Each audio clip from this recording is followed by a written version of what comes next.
So you injured your wrist and now you're looking to find out what to do about it. Well, in today's talk, I'm going to talk about a few different things about a bad wrist sprain. I had one of those several years ago, and so today I'm going to talk about what my story was, what my experience was, what some of the things I learned through that experience, but also I'm going to share with you what I'd want you to know, what you can do right now about this wrist sprain, and also what you can do next steps and in future steps to do for that wrist sprain. So let's first of all talk about the wrist sprain that I experienced. So this was about 2015. I was at the gym and there was this tall apparatus, kind of like a giant jungle gym, and there was this guy that was like a monkey. This guy could jump from one bar to the next. And I thought, well, that looks pretty cool. If he did it, I think I could do it. And I was up there doing that, and I made a leap, and it was a longer leap, and I missed the grab. And now I'm falling. Well, this thing was so tall, and I'm 6'1". This thing is so tall that when I fell a long way. But I didn't want to hit my head. So my hand went just naturally back, and I landed on that hand, jammed the wrist, jammed the elbow, I'm sure jammed my shoulder, but I didn't hit my head, which was a great thing. And I remember laying there thinking, did I hit my head? Well, it made a thud so loud that the personal trainer that owned the place came kind of like running into the room. He heard me hit that concrete. And it was padded, so it wasn't awful, but it was loud, I'm sure, for him to hear that. And I held my wrist, and I was in a lot of pain, and that was it for the workout that day. So what happened through that experience was I had a lot of pain, a lot of swelling.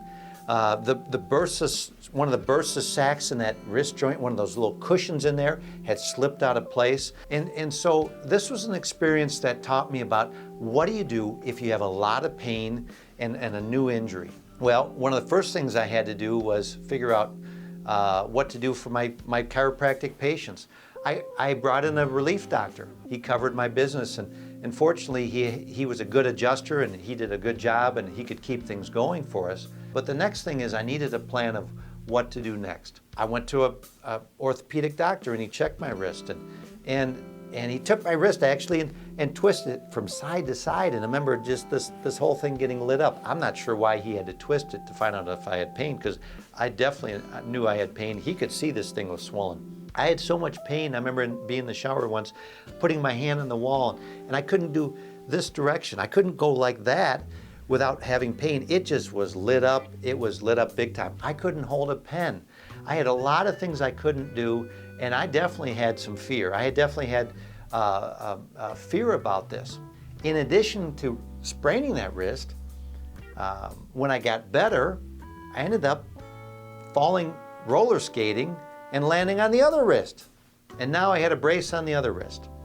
So through that whole experience, I got to learn a lot about how to heal a wrist, how to heal from what I'd call a short-term disability. So today we're going to talk about how to heal a wrist and how to deal with the short-term disability.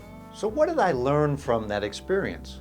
Well, I learned some things as a chiropractor, and I want to talk about those things first. First of all, healing definitely takes time. That's an adage we know. It's something that we tell our patients.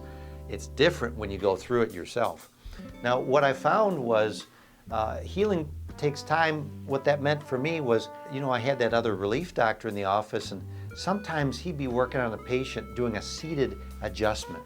And I'd see him do that adjustment. Maybe he's not getting the adjustment the way I thought I could get the adjustment for that patient. And so I'd want to step in there and do that adjustment. But I wasn't ready. I felt better, but I wasn't ready. And I'd light that wrist up again, and I'd set myself back in that healing time. So don't rush back too soon and re-injure yourself. You want to avoid a re-injury. One of the other things I learned about was this bursa sac had slipped out of the joint. And what I learned about is how you can actually set that back in place, how you can adjust that back in place. Further, I learned about how there's many other ways of adjusting the wrist that I never knew about. I learned about various different ways that were there, and that was exciting to learn more things, and now I've got more things in the toolbox. And I'm going to talk to you about how you can get those for yourself, and we'll talk about how to find the chiropractor that can do those for you. But there's various things I learned through that healing process. I had a lot of pain. In fact, I had so much pain, I had a Vicodin prescription. It was up there in the cabinet, but I didn't want to touch it. I didn't want to take that narcotic. So we used a combination of essential oils, and if you Google morphine balm, this is what the essential oils were: frankincense, balsam fir, and copaiba. And I put those in a double O capsule, and I took those, and I was amazed to see how that helped me with the pain level. So now I had some help with the pain, and it didn't give me brain fog, and I knew it was going to be anti-inflammatory. It was a good thing. I don't like the name of it so much, but if you Google it, you'll see that online. One of the other things I learned was if you've severely sprained your wrist or a bigger sprain on the wrist, I recommend you'd wear a brace at night. What I saw happening was at night, sometimes that wrist can get turned in or tipped in like this, flexed. And so by wearing a brace, you're going to keep it more of a neutral position and not jack it up as you're sleeping like this. So wearing a wrist brace is a good thing. So if you called me today and you said, listen, I sprained my wrist just like you did, what do I need to do about this? Here's some of the things that I would do if I was you. First of all, I would get into a good chiropractic office as soon as possible. It's said to be a golden 2 hours, where in 2 hours you can, if you get adjusted, it's going to help you avoid that inflammation setting in as much. It's going to help you reestablish your alignment better. We need to check your wrist. If we can adjust your wrist, it'd be good to have your wrist adjusted. It'd also be good to have your neck and your spine adjusted, because the nerves from your neck and spine innervate into the hand. In fact, we're looking at anything from C1 down to T4, typically going into the hand, and sometimes we've had numbness in the hand in the areas of T6 and T7. T means thoracic part of the vertebrae. C is for cervical. So we want to check the innervation into that hand, into the wrist. We want to look at the alignment of that area. The other thing I would look at is I would get into a hyperbaric chamber as quickly as I can. When I sprained this shoulder back in September, I was in that chamber within an hour, and it really made a difference for me. At that time, I had very little mobility in that shoulder, but I got in there right away, and I think that really helped me heal faster. So looking at hyperbaric oxygen therapy for this issue also would be a good thing. Some other things I would look at would be cold laser therapy, kinesiotaping. Maybe if you've got PEMF, pulse electromagnetic frequency, where they can help heal that tissue. I used that on that shoulder back in September. So those are some of the therapies. Nutritionally, avoiding foods that inflame you, bad fats, sugars, flours. Those are ways to deflame yourself from your diet. Further, I would look at taking some natural anti-inflammatories like turmeric or bromelain. Those are some things I'd look at nutritionally and things in your diet.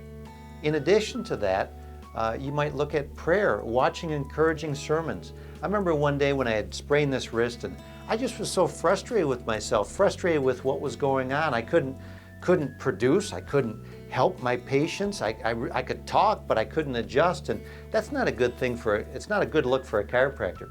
So I went home, and I remember watching the sermon.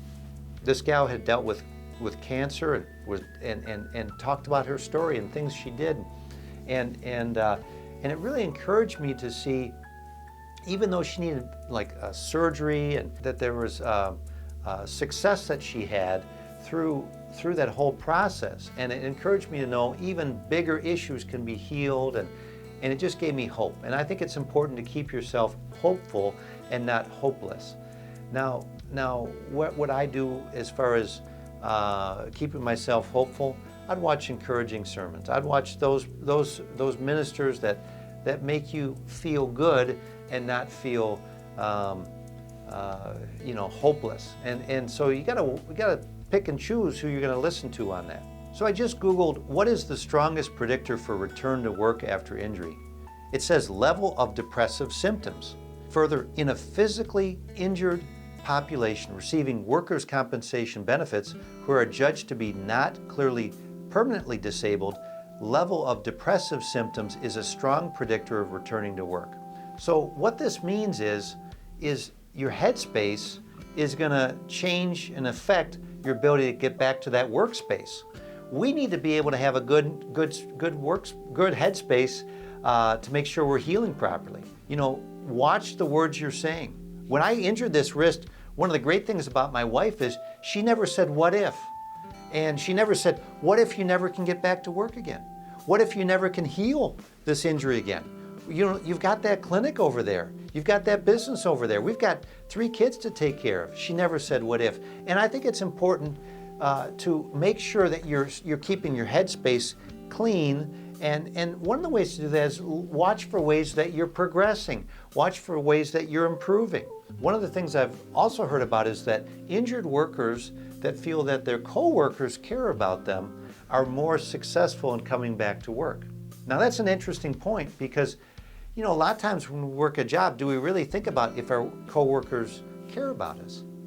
Now, I don't know how to change how our coworkers can care about us other than maybe change where you're working, but it's important to make sure that we're taking care of ourselves, making sure that we're thinking well of ourselves, and that we're also keeping a good expectation on that healing process. What do you do if you're in a short-term disability? Well, we just had somebody come in that was on light duty, and she was having quite a bit of pain in her knee. She had fallen, she had an injury on the knee, and her job did not have any light duty work. So she was off on light duty for a whole month. She came to see me, and her kneecap was slid up just a little bit. You could see it on the x-ray, slid up out of place. We put that kneecap back in place, and she instantly had relief. And within 1 week, she was back working, no longer on light duty, and she's since sent in 2 or 3 patients. She's so happy that she's feeling better. She's able to work. You know, this is not a good thing when you can't work. It's not like people are making a lot of money on workers' compensation disability. Maybe they're getting 60%. I'm not sure exactly what they're getting, but they're not getting their full income. And so we need to get back to work. We need to get back work quickly. And to do that, if somebody's on short-term disability or light duty, I recommend getting with a good chiropractor. I do the Gonstead system, and in that system, we're analytical. We are specific in what we're doing. We're discerning of what we're doing. We want to use different tools. We've got x-rays up. We've got an instrument called a temposcope or nervoscope, different temperature sensing device to look for a pinched nerve. And so this analytical process that we do allows us to give more specific, properly placed adjustments. Now, can I say everyone that claims to do the Gonstead system is a wonderful chiropractor? I'm not saying that. So you need to have some due diligence in that process of selecting. The other thing to know is not every chiropractor is going to know everything about, let's say, that specific injury. So maybe you've got to check out a couple chiropractors to know who's going to know how to not just adjust the spine, but adjust that extremity, adjust that elbow, or adjust that wrist. The other thing that we talked about is using hyperbaric oxygen therapy. Now there's different types of hyperbaric oxygen therapy. There's mild pressure, and there's more of regular hyperbaric oxygen therapy, which would be in a hard-sided chamber. With these injuries that we're talking about, where people are out of work and have lost time, a soft chamber might work for them, and maybe they just need more time. But maybe they've had a bigger injury. Maybe it's been months and months since they've been working, or since they stopped working, and they need to get in a hard-sided chamber. And that hard-sided chamber's got more power to it, and it can get us to deeper pressures. Typically about 33 feet down is the pressure to deal with inflammation. So in a soft chamber, you're about 10 feet down, you're dealing with inflammation. So soft chamber, hard chamber, whatever one you've got access to, I'd recommend. So those are a couple different ideas for you today. If you have any comments or questions, leave those in the section below.